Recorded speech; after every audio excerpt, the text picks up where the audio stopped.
ina miƙewa a masallaci aka bambake da dariya. A malam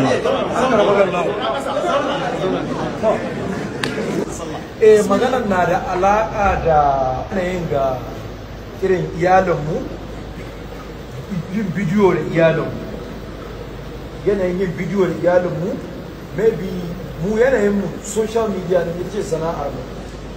To ba matsala ba ne a addinin musulunci iyalinmu a ce muna fitowa muna bidiyo da su.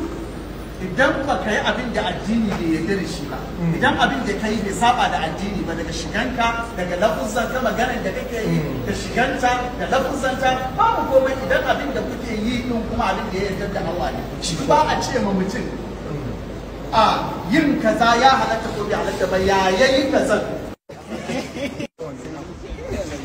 Masallacin bayan buga mana a taki nan da garin Abuja kenan.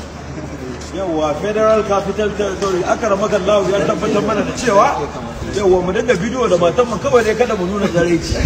Yawwa kuma na tabbatar